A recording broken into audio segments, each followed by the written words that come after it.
Welcome to Tribe Talk, presented by Truist. This is Jay Colley, and with us, the head basketball coach at William & Mary, Dane Fischer. And first of all, Coach, thanks for joining us today. You had a game on the road last night. This was taped before that ball game was played, but this is you're right smack dab in the middle of a rather lengthy road trip.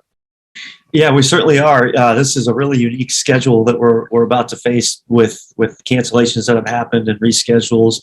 You know, we started with our first 4 games in the league at home, and then we hit 4 straight on the road. So it's imbalanced for a lot of the teams in the league, and we'll see how we can navigate through this.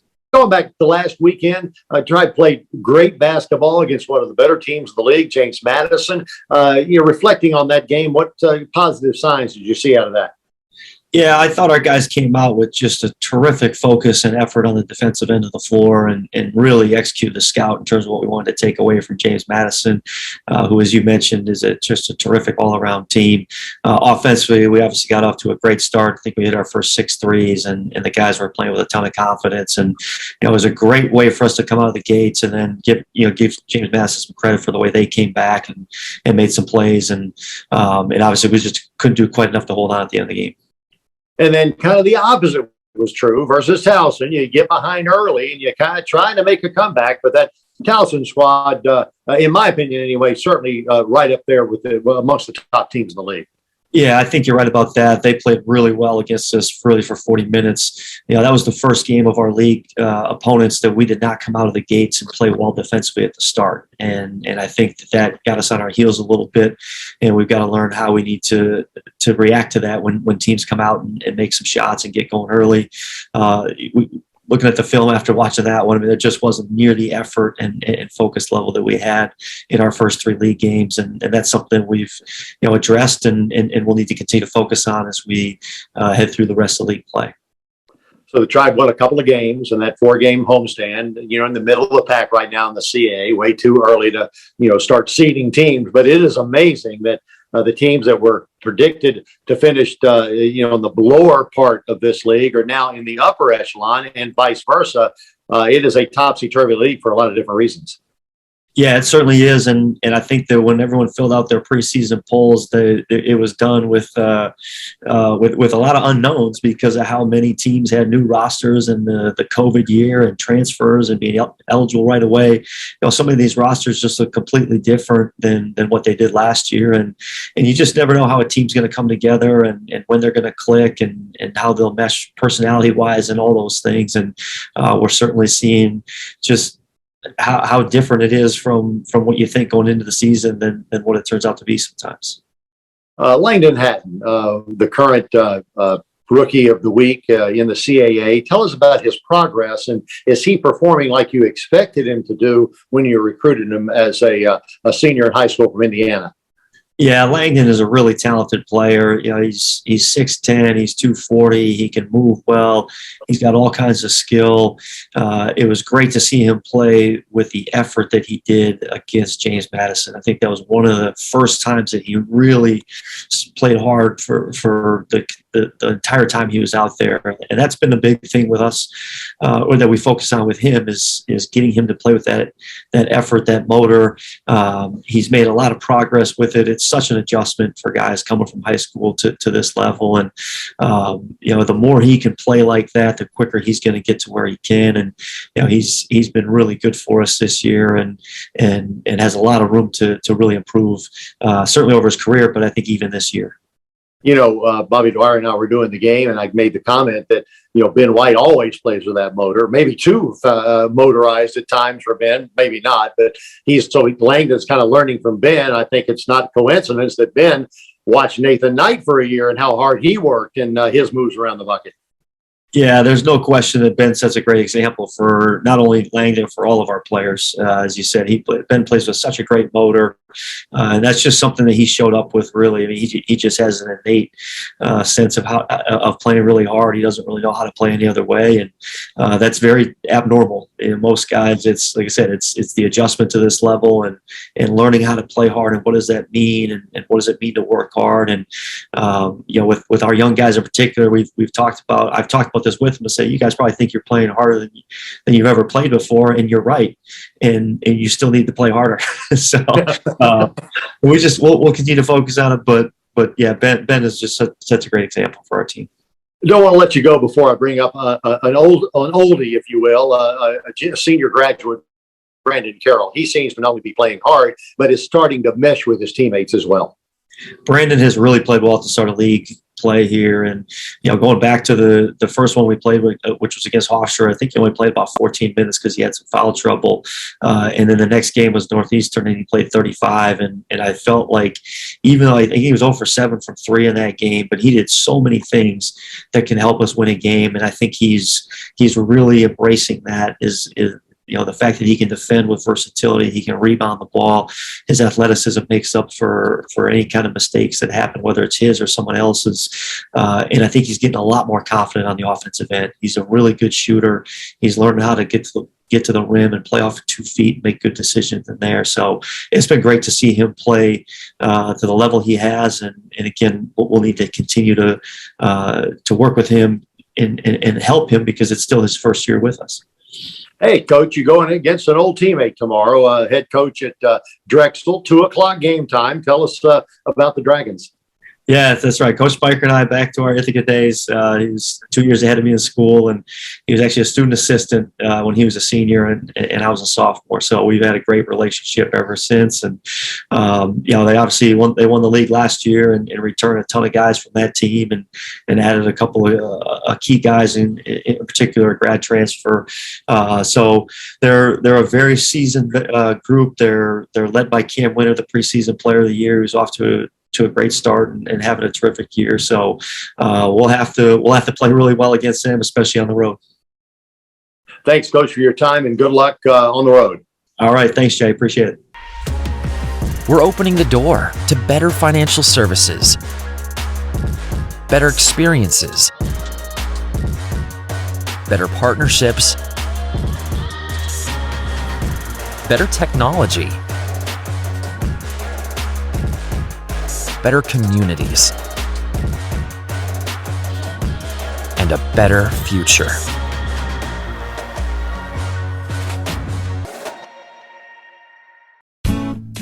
Everything you know about Colonial Heritage is true. A beautiful golf course with exquisite dining and superb event space. But this is also true. You don't have to live there to play, dine, or celebrate there. So let Colonial Heritage be your host for a round, a meal, or a gathering. It's all true. You don't have to live there to enjoy being there. At Colonial Heritage, golf memberships are available. ColonialHeritageClub.com. What does tomorrow look like? That's really up to us. By exploring what's ahead and learning from where we've been, we find ways to care and teach ourselves and others how to heal, so that we can make life better by design.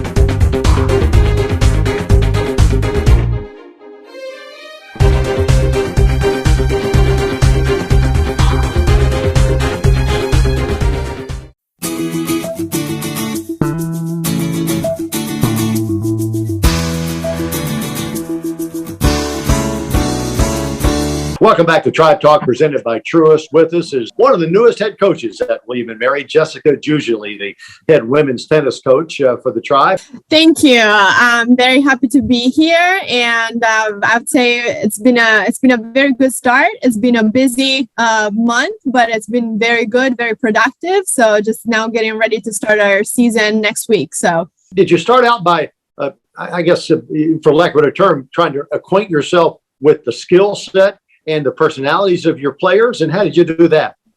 yeah, so before actually Christmas break, I took the time to have individual meetings with all of the players to kind of get to know them better.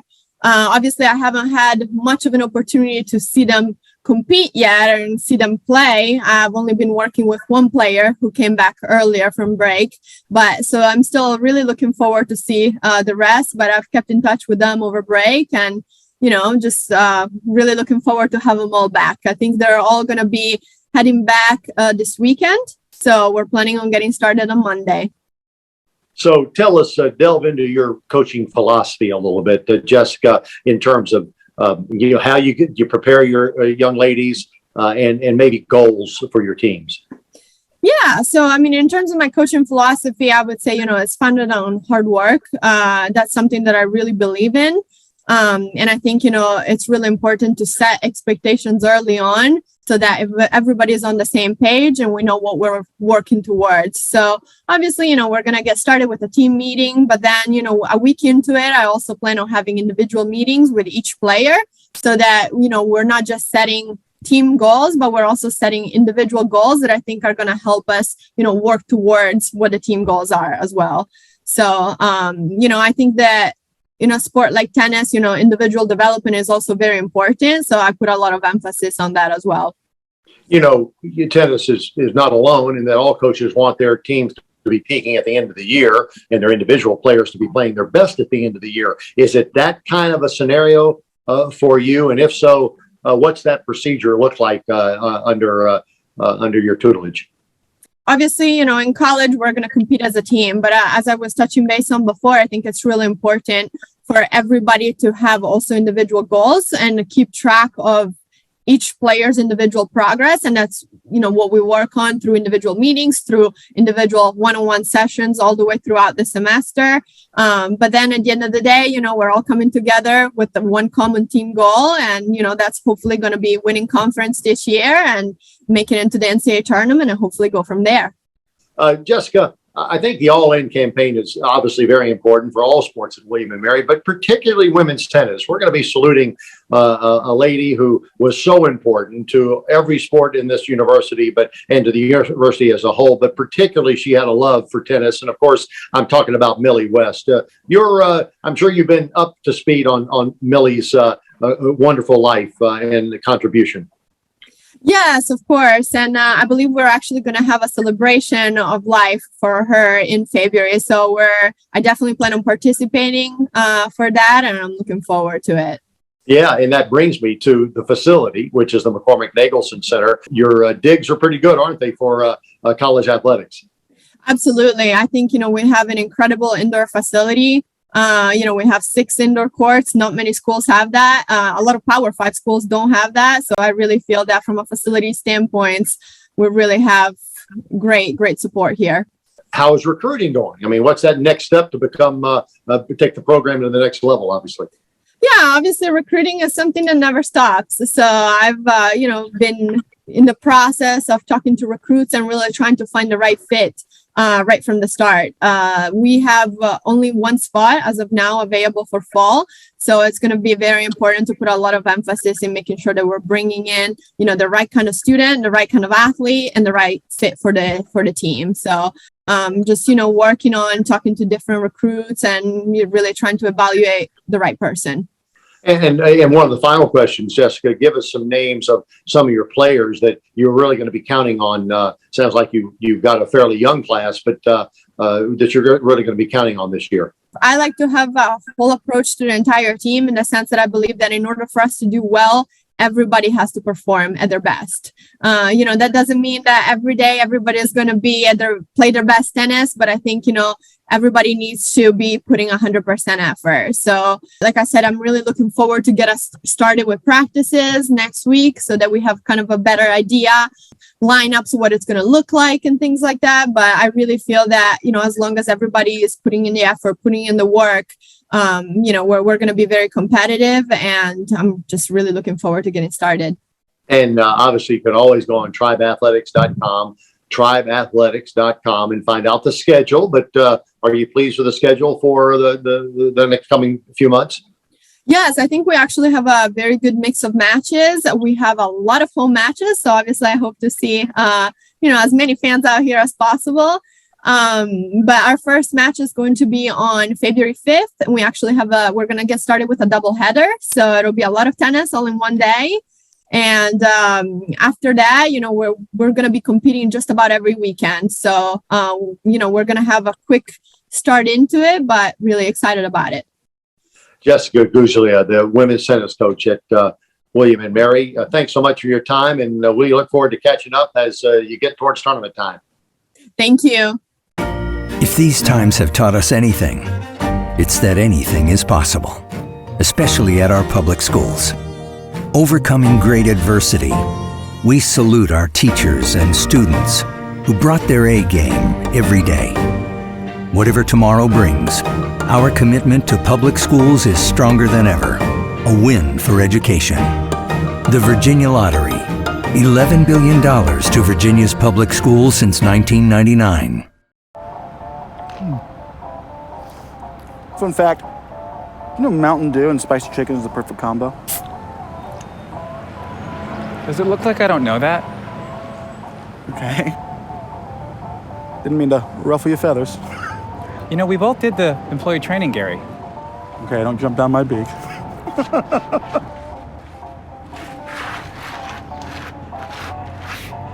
Doing spicy? Do the do. We're opening the door to better financial services, better experiences, better partnerships, better technology, better communities,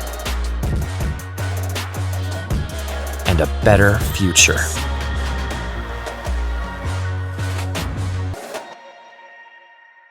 We are Growth for Virginia, a grassroots campaign bringing together students, parents, employers, and educators. We believe talent is what sets Virginia apart.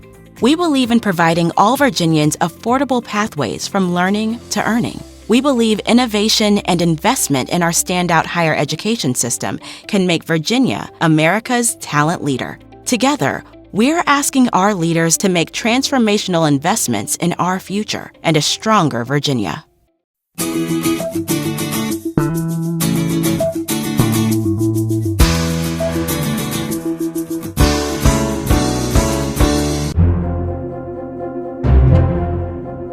The William & Mary Student Athlete of the Week, presented by the Virginia Lottery, recognizes Tribe student athletes for their standout efforts in competition, the classroom, and the community.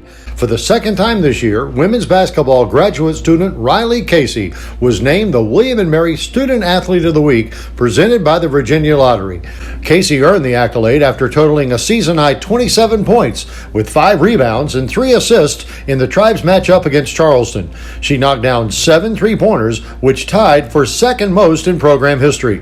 The Brentwood, Tennessee native leads the Tribe in scoring at 13 points per tilt and is shooting an impressive 40% from three-point range. Casey earned her bachelor's degree from Columbia in economics last spring and is currently enrolled in the MBA program in William & Mary's prestigious Raymond A. Mason School of Business. Congratulations, Riley Casey.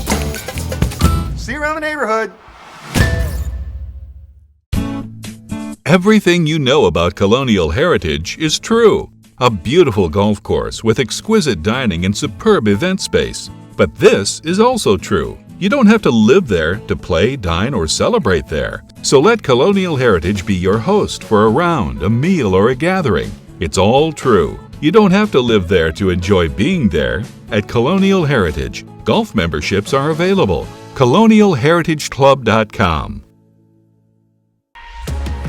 We're opening the door to better financial services, better experiences, better partnerships, better technology, better communities, and a better future.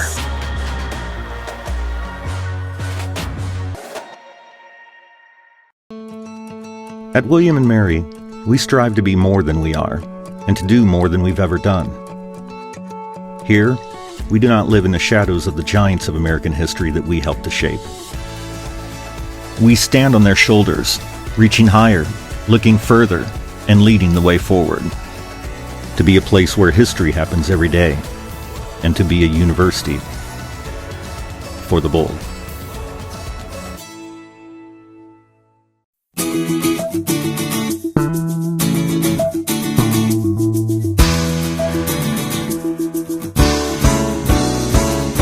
Welcome back to Tribe Talk, presented by Truist. With us is the head women's basketball coach at William & Mary, Ed Swanson. And Coach, first of all, thanks for joining us. I know you are busy probably packing with a couple of games coming up over the weekend to the great Northeast.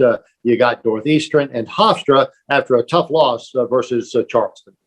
Yeah, it's always a tough trip. Hopping on a flight these days aren't as easy as it was a couple of years ago. So hopefully everything will be on schedule. The weather will help us out a little bit. We'll get the results we want up north. So speaking of results, tough loss earlier this week to the College of Charleston in Williamsburg. Tell us a little bit about, from a coaching standpoint, what you need to improve on, and maybe also some optimistic things that you saw. Sure. We had a great week of practice. I thought the kids really got after it on the floor. It was the first time in a long time that we've been able to play five on five. As you may know, we have 3 players that we lost season-ending injuries, and the COVID issue keeps getting in the way every now and then with our program. So we've had a tough couple weeks of practice after coming back from the Christmas break in terms of being able to play 5 on 5 and get in rhythm. But I thought we played really good basketball for 3 quarters of the game. Unfortunately, there's another 10 minutes at the end. But when we followed playing in terms of playing tried basketball, sharing the ball, playing hard, being focused on defense, it was a real good ball game. Charleston's a real good team that scores 80 points a game.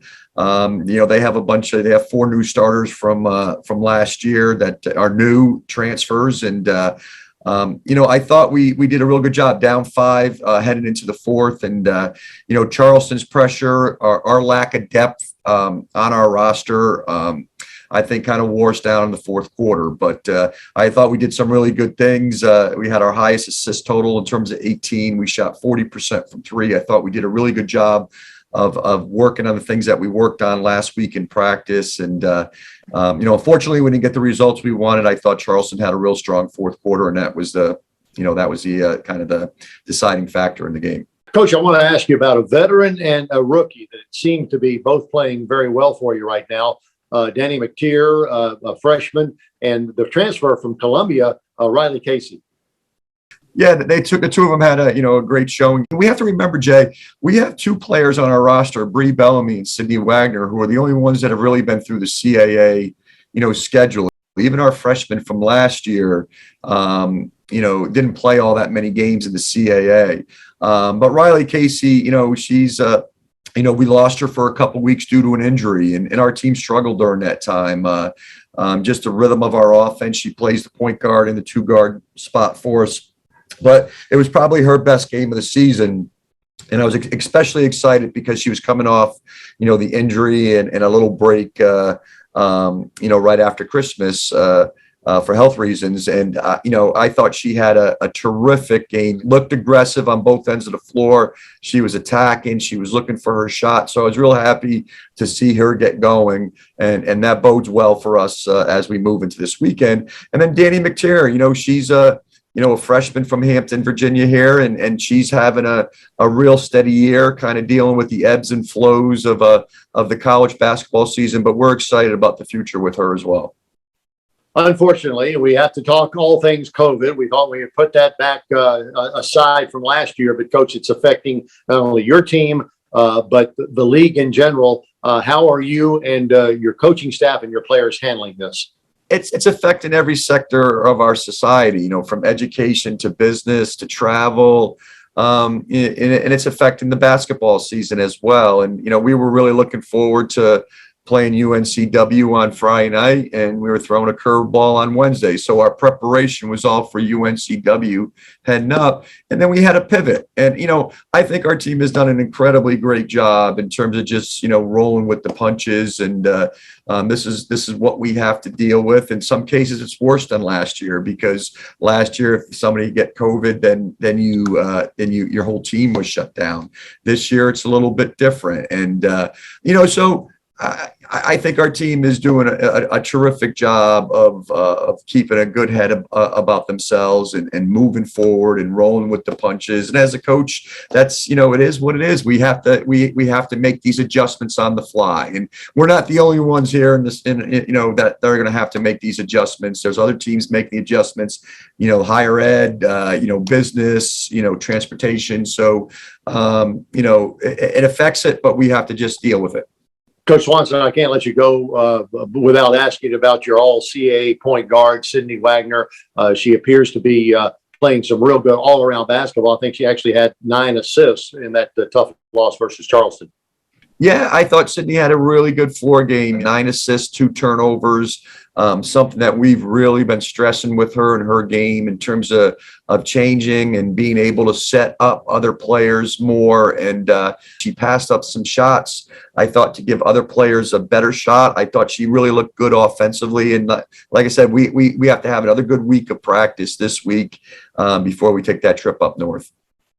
I know you've got several capable assistants helping you out with this program. What are their roles currently as you move into past the halfway mark of the season? Yeah, Mary Gleason, Michelle Karowski, and Camilla Cole have done an excellent job, especially here with being able to pivot, especially with our scouting, and where Kania was in charge of UNC Wilmington scout, and she had us prepared for that. And then, a couple of days later, Mary had to jump right in and prepare for Charleston. But we're doing a good job. They're doing a great job of developing this team and our players individually, and watching film and getting them as prepared as we possibly can. Coach Ed Swanson has been our guest this afternoon as he goes on to play in the Northeast corridor this coming weekend. Coach, thanks for your time and good luck on the road. Thank you, Jay.